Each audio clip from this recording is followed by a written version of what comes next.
ভিত্তিক চাকরি, সেই জায়গায় সেই চাকরির ক্ষেত্র দেখা যাচ্ছে নানা অনিয়ম বিনিয়ম, নানা রকম আর্থিক বিষয় সহ নানা রকম বিষয় জড়িত। এর ফলে বহিরাজ্যের রাজ্যের যুবক যুবতীদের বঞ্চিত করে বহিরাজ্যের ছেলে মেয়েদেরও এই ক্ষেত্রে চাকরির ব্যবস্থা করে দেওয়া হয়েছে। আমাদের রাজ্যে পিআরপিসি যে লাগু করাটা, এটা বাধ্যতামূলক না করার সুযোগে এগুলি করে দিয়েছে এবং বেরিয়ে এসেছে চাকরি ক্ষেত্রে দীর্ঘ সূত্রিতা। আমরা সেই জায়গায় বলতে চাই যে আগের যে বামপন্থী সরকারের সময়ও চাকরি ক্ষেত্রে একটা দীর্ঘ সূত্রিতা ছিল, এগুলো স্বীকার করার কোন রকম সুযোগ নেই। চাকরি ক্ষেত্রে দীর্ঘ সূত্রিতা ছিল, বিশেষ করে জব সার্ভের চাকরির ক্ষেত্রে একবার দুবার তিনবার এগুলি হয়েছে। এর ফলশ্রুতিতে নানা অনিয়ম বেনিয়ম হয়েছে এবং চাকরি ক্ষেত্রে নানা দুর্নীতির বিষয় যে সময় উঠেছে এবং শুধু দুর্নীতির বিষয় না, দলীয়করণ করার বিষয় সেই সময় উঠে এসেছিল। কিন্তু আজকে আমরা কি দেখছি? আজকে আমরা দেখছি কি চাকরির ক্ষেত্রে বলুন, শিক্ষার ক্ষেত্রে বলুন, আর অন্যান্য প্রশ্নে বলুন, দুর্নীতি সহ আমাদের সাধারণ আইন শৃঙ্খলা, সেগুলির প্রশ্নে রাজ্য সরকার বা বিজেপি দল সকল সময় উপমা টানে কি পূর্বতন সরকার। যে আমরা বলতে চাই সেই জায়গায় দাঁড়িয়ে আমরা বলতে চাই যে পূর্বতন সরকার এগুলি করেছিল বলেই তো জনবিচ্ছিন্ন হয়েছিল, মানুষের বিরুদ্ধে জেহাদ ঘোষণা করেছিল। জেহাদ ঘোষণার ফলশ্রুতিতেই তো আপনারা 2018 সালে আপনারা বিপুল ভাবে ভোটে জয়ী হয়ে সরকারে আসীন হয়েছিলেন। কিন্তু 7 বছর রাজ্যের মানুষ আপনাদের কাছ থেকে কি পেল? ওই সময়ে যদি দুর্নীতি সহ অনিয়ম বেনিয়ম এই সবগুলি যদি ধরি আমরা, সেই সময় এই 7 বছরে সেই সময় বাঁচতে সময় নিয়েছিল 35 বছর। আর এই 7 বছরে যেভাবে আমাদের রাজ্যে অনিয়ম বেনিয়ম দুর্নীতি প্রতারণা এই সমস্ত বিচার কিছু বেড়ে গেছে, এটা 7 বছর সেই সময়কার চাইতে এই সময়ে এগুলি বেড়ে গেছে কয়েক গুণ বেশি। অন্যদিকে আইন শৃঙ্খলার প্রশ্নে আমি সেটা অল্প কথায় শেষ করবো, এর আগে যেটা বলে দিতে চাই, আজকে যারা এই উপমাগুলি দোষারোপ করছেন সেই সময়কার সরকারের সময়ের সাথে, এর সাথে শুধু বামপন্থী সরকারের সময়ের সাথে না, এরা উপমা দেন ওই কংগ্রেস টিউজেস পিরিয়ডের সরকারের সাথে তারা উপমা দেন। কিন্তু আমি বলতে চাই কংগ্রেস টিউজেসের সরকারের সময়ে এটা তো স্বীকার করার কোনো উপায় নেই, অনেক সীমাবদ্ধতা সত্ত্বেও 35,000-এর বেশি যুবক যুবতী সেই 5 বছরের সময়ে সরকারি চাকরির ব্যবস্থা করা হয়েছে। শিক্ষক কর্মচারীদের তাদের ক্ষেত্রে যুগান্তকারী সিদ্ধান্ত নিয়ে পে কমিশন লাগু করা হয়েছে। আর এই ক্ষেত্রে যেটা বলতে চাই যে ওই সময়টা বা এই বামপন্থীদের বিশেষ করে তাদের চতুর্থ বামপন্থী সরকারের সময়ের পরবর্তী সময়গুলিতে যারা বিভিন্ন ধরনের যারা অপকর্ম দুর্নীতি অনিয়ম বেনিয়মের সাথে যুক্ত ছিল, নানা অভিযোগে অভিযুক্ত ছিল, তারাই তো আজকে এবং ওই কংগ্রেস টিউজেসের শাসনের সময়কালে যারা কিছু কিছু অনবর্তিত কাজের সাথে জড়িয়ে গিয়েছিল, তারাই তো আজকে বিজেপির সরকার এবং দলকে আলোকিত করে রেখেছে। আর ওই সময়ে যারা আমি কংগ্রেস টিউজেসের সময়কার কথা বলতে চাই, সেই সময়ে যারা বলা যায় নানা অনবর্তিত ঘটনার বিরুদ্ধে সরকারের পরিচালনার দলে থেকেও কংগ্রেস দলের ভেতরে থেকেও রাজ্যব্যাপী যারা প্রকাশ্যে তাদের এই সমস্ত অন্যায় কার্যকলাপের বিরুদ্ধে মুখে দাঁড়িয়েছিল, আন্দোলন করে তুলেছিল, তারাই তো আজকে আমাদের জাতীয় কংগ্রেসের রাজ্য শাখা পরিচালনা করছে, নেতৃত্ব আছে। কি জবাব দেবে বিজেপি দল? তার কি জবাব দেবে? মুখ্যমন্ত্রী পুলিশ সপ্তাহ উনি বলেছেন আইন শৃঙ্খলা 23-এর তুলনায় অপরাধমূলক কাজ নাকি অপরাধমূলক ঘটনা নাকি হ্রাস পেয়েছে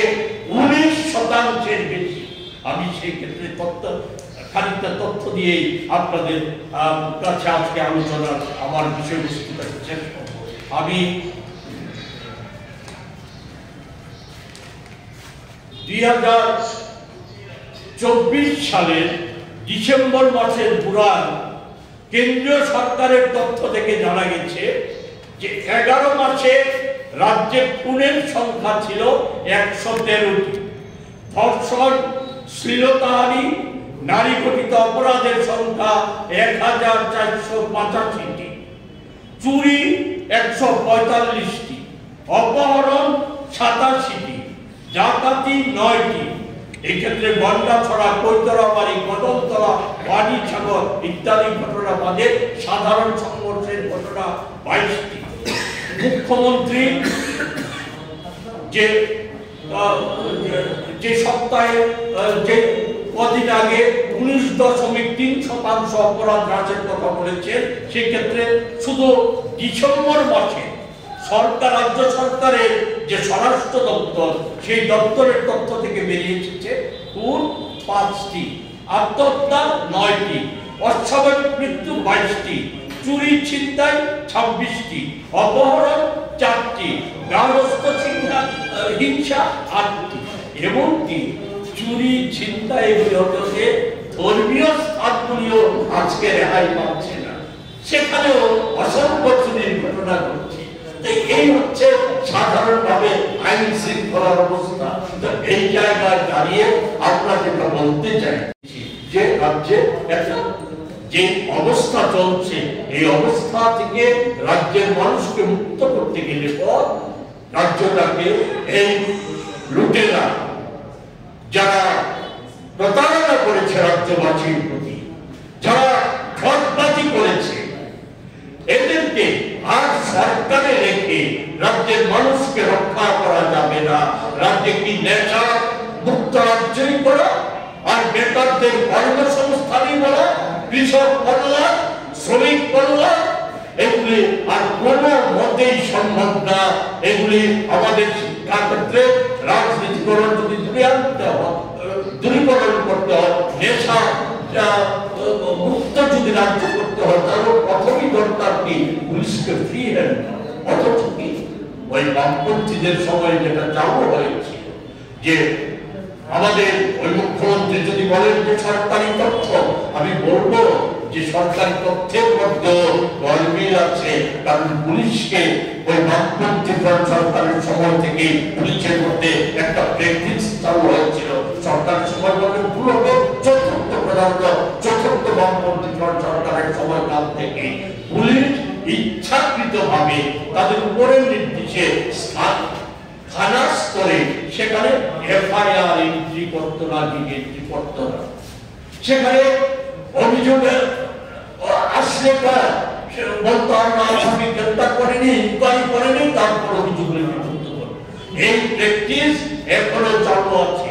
নারী নির্যাতনের ঘটনাও এখন সেভাবে অভিযোগ লিপিবদ্ধ করা হয় না, সেখানে অপহরণের ঘটনা লিপিবদ্ধ করা হয় না, নানা অজুহাত দিয়ে দেখিয়ে, আইনের জেরাফল দেখিয়ে সেখানে এগুলিকে না লিপিবদ্ধ করে ওই অপরাধের মাত্রা কমিয়ে দেখা হয়। অথচ এমন কোনো দিন যায় না, খবরের কাগজে গত 7 বছরে এমন কোনো দিন যায়নি যে ভারতবর্ষে যে অপরাধ নিয়ন্ত্রণের জন্য যে আইন আছে, অপরাধগুলো বিষয় নথিভুক্ত করার যে আইন আছে, সেই সমস্ত ঘটনা এমন কোনোদিন যায়নি যে রাজ্যে ভাগ আছে। নানা সংবাদ মাধ্যমে সেই প্রমাণ প্রকাশিত হয়ে থাকবে। দুর্নীতি ওই সময়ও যেমন ছিল, আমি এটা বলেছি যে এখন ভয়ঙ্কর ভাবে বেড়ে গেছে। সম্প্রতি আমাদের রাজ্যের প্রভাতী সংবাদপত্রগুলিতে ধারাবাহিকভাবে প্রতিদিন তো নানা দুর্নীতির কথা বেরিয়ে আসছে।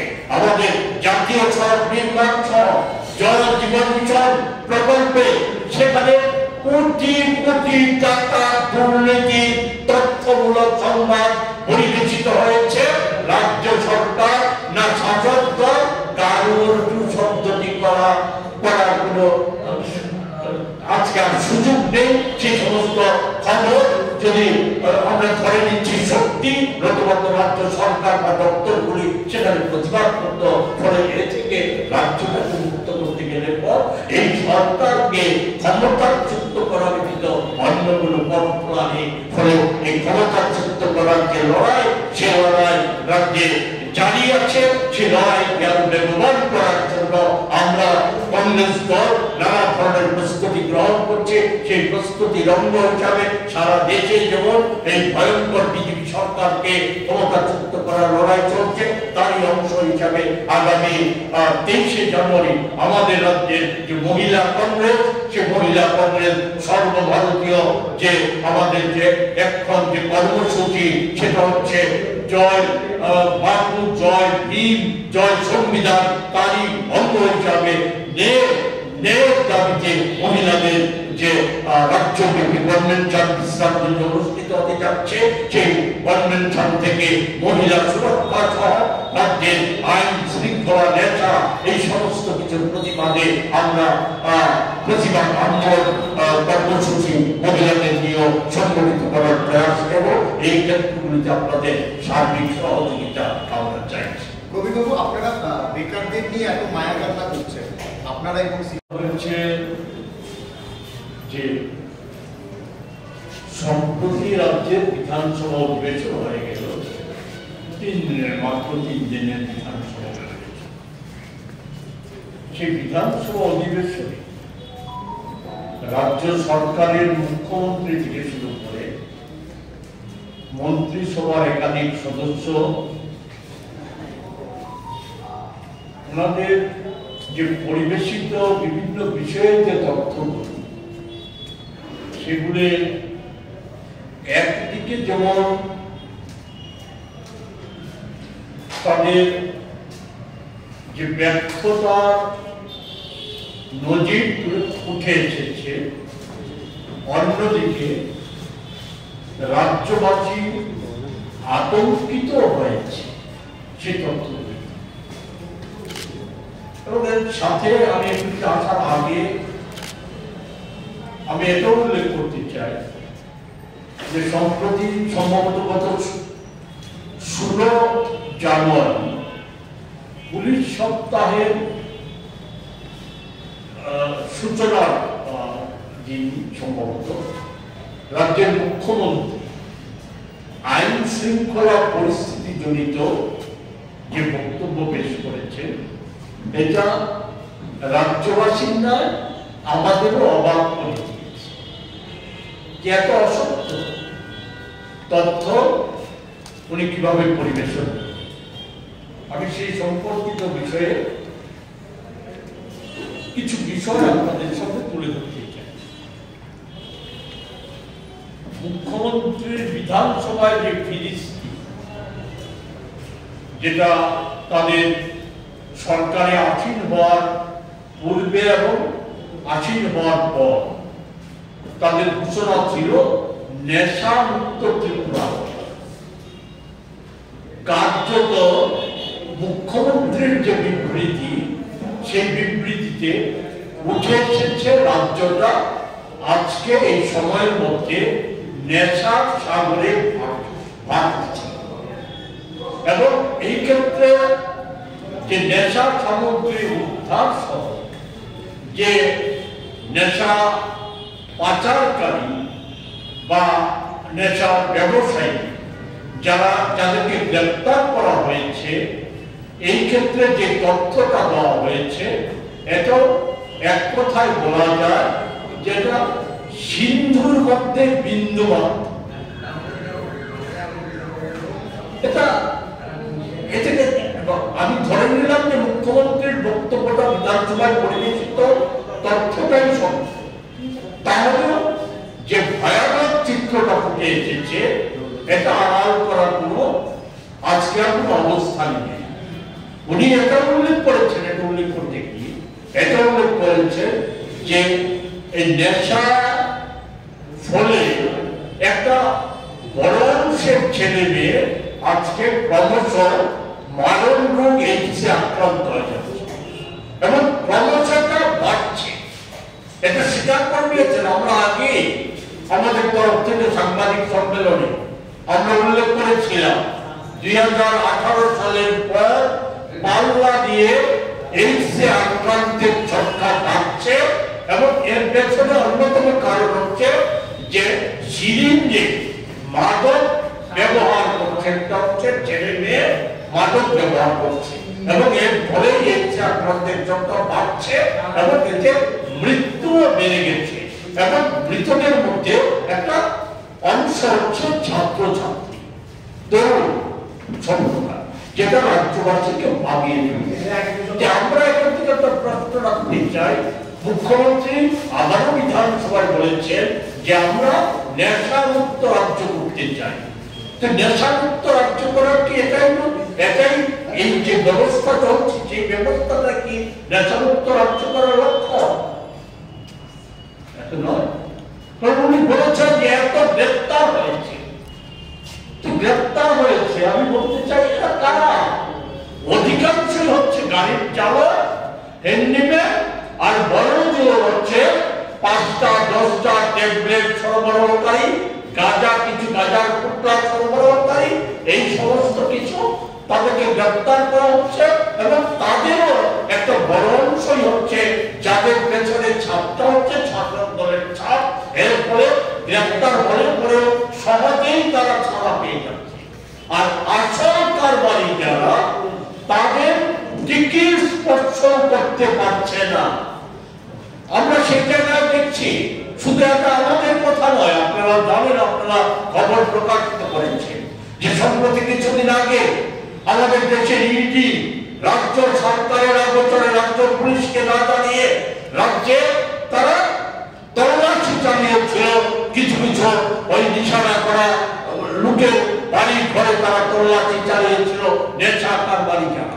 তাদের মধ্যে একটা বড় অংশই হচ্ছে শাসক দলের ছত্র ছায়ায় লালিত পালিত শাসক দলের পূর্ণাঙ্গ শাখা সংগঠনের নেতা, তাদের একটা বড় অংশ। এমনকি পুলিশের একটা অংশ জড়িয়ে গেছে নেশা কারবারে। উত্তর জেলার কিছুদিন আগে এক পুলিশ কর্মীকে সাসপেন্ড করতে হয়েছে নেশা কারবারে জড়িত থাকার পরে। এই হচ্ছে, আর আমরা দৃঢ়তার সাথে বলতে চাই যে রাজ্য সরকার প্রকৃত নেশা কারবারিদের সরকার এবং শাসক দল আড়াল করে রাখছে, তাদেরকে তাদের টিকিও স্পর্শ করছে না। কারণ তাদেরকে যদি স্পর্শ করা হয়, একটা কথা আছে, কান টানলে মাথা চলে আসে, বলে সেখানে আতঙ্ক আছে, মাথাটা চলে আসে কিনা সেই আতঙ্কের ফলেই একটা করে উঠছে না। সবাই যখন বেতন বৃদ্ধি হলো বিধায়কের, তখন আপনাদের 3 জন বিধায়ক বা বামেদের কোনো বিধায়কই সেই বেতনগুলোকে ফিরিয়ে দিয়ে তার প্রতিবাদ করেনি, বা বেকারদের জন্য তখন আপনাদের কোনো অস্ত্র ছিল না। মানে এটাকে এক প্রকার সাংবাদিক সম্মেলনই বেকারদের জন্য মায়াকার না, আর এদিকে আপনাদের বেতন বৃদ্ধি নিয়ে বিধানসভায় আলোচনা করছে। দেখুন, ব্যাপার হচ্ছে যে আমরা শুধু সাংবাদিক সম্মেলনে সীমাবদ্ধ। আমরা যে বিশেষ করে যুব জীবনের সমস্যা নিয়ে, বেকারত্বের সমস্যা নিয়ে কংগ্রেস দল আমরা জাতীয় ক্ষেত্রে যেমন লড়াই আন্দোলন সংগঠিত করছি। আমি বামপন্থীদের কথা বলতে পারবো না, এখানে আমরা লড়াই আন্দোলন সংগঠিত করছি।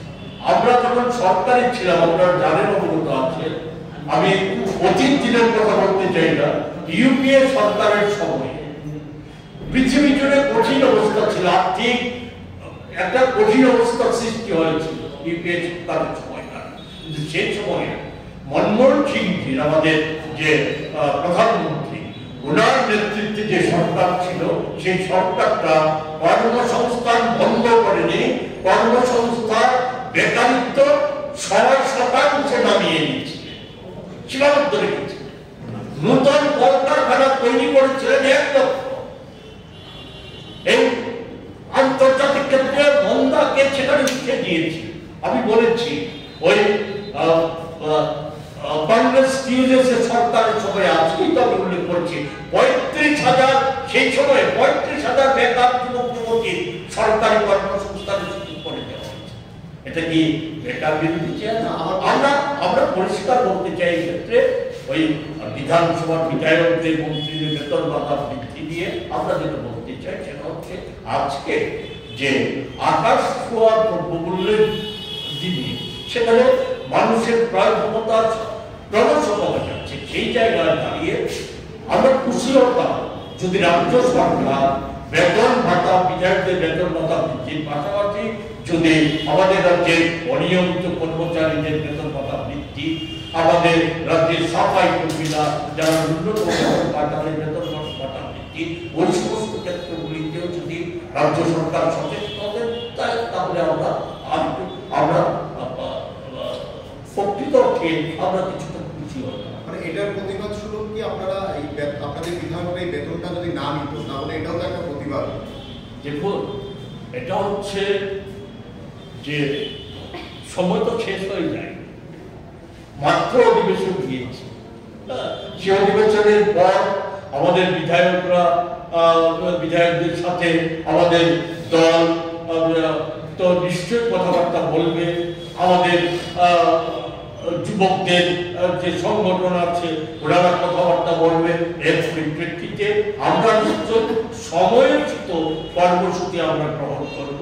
আমরা এক কথায় বলতে চাই যে আমরা কোনো মতেই আমরা ওই বেকারদের বা রাজ্যের অন্য অঞ্চল কোনো অঞ্চল মঞ্চের স্বার্থ উপেক্ষিত এটা আমরা চাই না। কিন্তু এর কথাও বলছি যে আজকে জীবন ধারণ করতে গেলে পর, সংসার প্রতিপালন করতে গেলে পর একটা ন্যূনতম যে মর্যাদা ভিত্তিক যে একটা বেতন ভাতা থাকা উচিত সেটার দিকে আমাদের নিশ্চয়ই নজর দিতে হবে।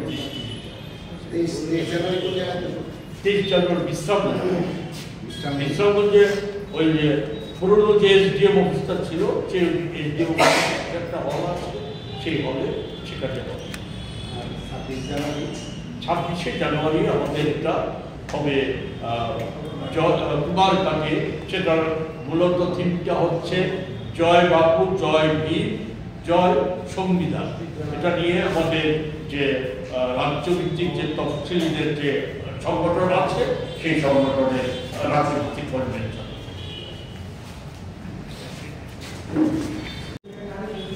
এটা আজকে কোন জায়গায় এসে দাঁড়িয়েছে? দেশার শক্ত রাজ্যগুলির মধ্যে ত্রিপুরা আজকে অন্যতম জায়গা করে নিয়েছে। আমাদের রাজ্যে সরকারি হিসাব মতো 64% পুরুষ নেশাগ্রস্ত, 90% বেকার যারা হতাশ হয়ে নেশার কবলে পড়েছে এবং তারা তাদের স্বীকারোক্তি যে সমীক্ষক সংস্থার কাছে তাদের স্বীকারোক্তি নেশার সামগ্রী আজকে সহজলভ্য হয়ে গেছে। সেই সহজলভ্যতার কারণে তারা সহজে এগুলির প্রতি আকৃষ্ট হচ্ছে। সহজলভ্য তো সরকার করে দিচ্ছে।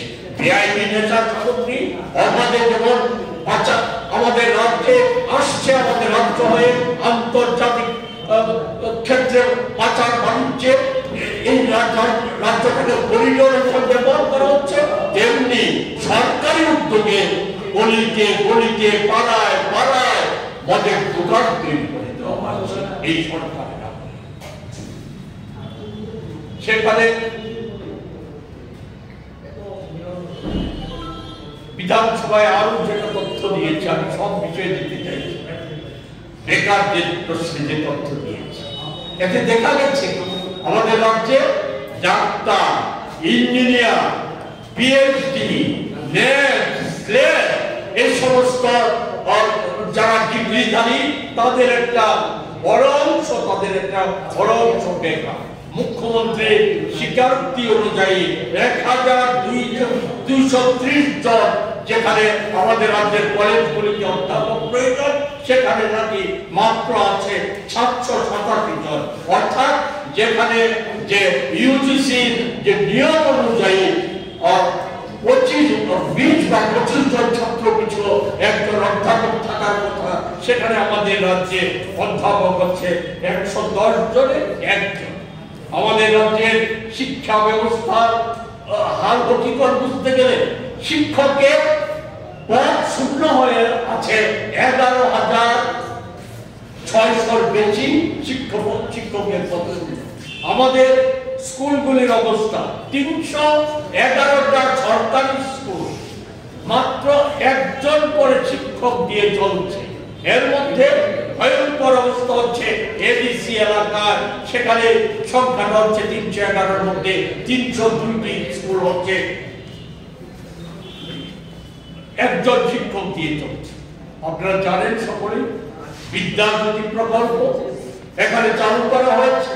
বিদ্যাজ্যোতি প্রকল্পে সেখানে আজকে তো হিমশিম খাচ্ছে ছাত্ররা, ছাত্রের অভিভাবকরা হিমশিম খাচ্ছে। সেখানে প্রয়োজনীয় শিক্ষক নেই, শিক্ষকের অভাব, ইংরেজি শিক্ষকের অভাব, পরিকাঠামো নেই। এই সমস্ত কিছু না করে সেখানে এগুলি চালু করে দেওয়া হয়েছে। এর ফলে একটা প্রজন্ম ধ্বংস হয়ে যাওয়ার পথে। সেখানে কৃতকার্য পড়াশোনা করতে না পারার ফলে ছাত্র ছাত্রীরা কৃতকার্য হতে পারছে না। এটা তো শুধু আমাদের অভিযোগ নয়। গত বছরে যদি আমরা উচ্চ মাধ্যমিক মাধ্যমিকের রেজাল্ট দেখি, তাই নিয়ে এই চিত্রটা বেরিয়ে আসবে। আর অন্যদিকে আছে আর্থিক চাপ, ফলে সাধারণ নিম্নবিত্ত মানুষ বা গরিব অংশের মানুষ সেই স্কুলের সুযোগ দিতে পারছে না। এটা একটা অপরিকল্পিত উদ্যোগ।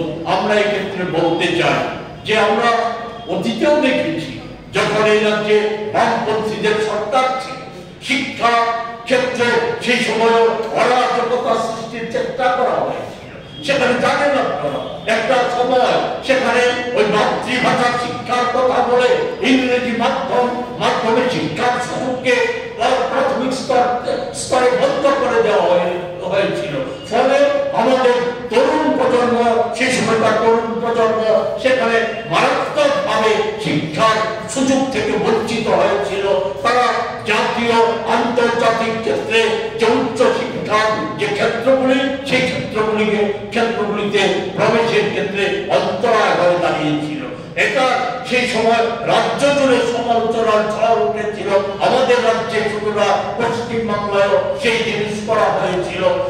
সেই জিনিস করার ফলশ্রুতিতে পরবর্তী সময়ে সেখানকার সেই সময়কার সরকার এই প্রথাটাকে তুলে দিতে বাধ্য হয়েছিল। কিন্তু আজকে আমরা কি দেখছি? আজকে আমরা দেখছি যে কথায় কথায় এখানে রাজ্য সরকার, বর্তমান রাজ্য সরকার পূর্বতন সরকারের তুলনায়, আমি সেই প্রসঙ্গে যাওয়ার আগে যেটা বলতে চাই যে শিক্ষার ক্ষেত্রে যে নৈরাজ্য সৃষ্টি হয়েছে আজকে আমাদের রাজ্যে এই ঘটনা, কিন্তু গোটা দেশে সুপ্রিম কোর্ট বলতে বাধ্য হয়েছে যে উচ্চ শিক্ষা ক্ষেত্রে আজকে ওই ধর্মীয়করণ করার চেষ্টা, সেখানে গেরুয়াকরণ করার চেষ্টা, এগুলি আজকে সুপ্রিম কোর্ট স্বীকার করে নিতে বাধ্য হয়েছে। আমাদের যে কেন্দ্রীয় সরকারের যে নতুন শিক্ষানীতি, এর ফলে স্কুলগুলিকে একত্রিতকরণের যে ব্যবস্থা চালু করা হয়েছে, এর ফলে আমাদের দেশে, আমাদের রাজ্যেও আজকে ড্রপ আউটের সংখ্যা বেড়ে যাচ্ছে। অন্যদিকে সরকার তথ্য দিয়েছে নিয়োগ নিয়ে। এটা তো একটা যে বলা যায় এটা ভয়ঙ্কর অবস্থা। সারা দেশে বেকারি সমস্যা বেড়েছে, আমাদের রাজ্যেও ভয়ঙ্কর ভাবে বেড়েছে। সরকারি তথ্য অনুযায়ী আমাদের রাজ্যে যে বেকারের সংখ্যা হচ্ছে, যেটা ন্যাশনাল সার্ভিস পোর্টালের তথ্য, সেখানে হচ্ছে 3,15,104 জন বেকার। নথিভুক্ত করার নিয়ম বেকারের সংখ্যাটা ধরলে 8 লক্ষাধিক। এর মধ্যে 1 লক্ষের উপর আছে আদিবাসী যুবক যুবতী বেকার। তফসিলি জাতির সংখ্যা আছে 76,000। এই ক্ষেত্রে সরকার এক এক সময় যে আমাদের বিজেপি সরকারের মুখ্যমন্ত্রী থেকে শুরু করে অন্যান্য মন্ত্রীরা তথ্য দিয়েছেন, নানা তথ্য দিয়েছেন। কখনো বলেছেন 17,000 চাকরি হয়েছে, কখনো বলেছেন 23,000 চাকরি হয়েছে, কখনো বলেছেন 30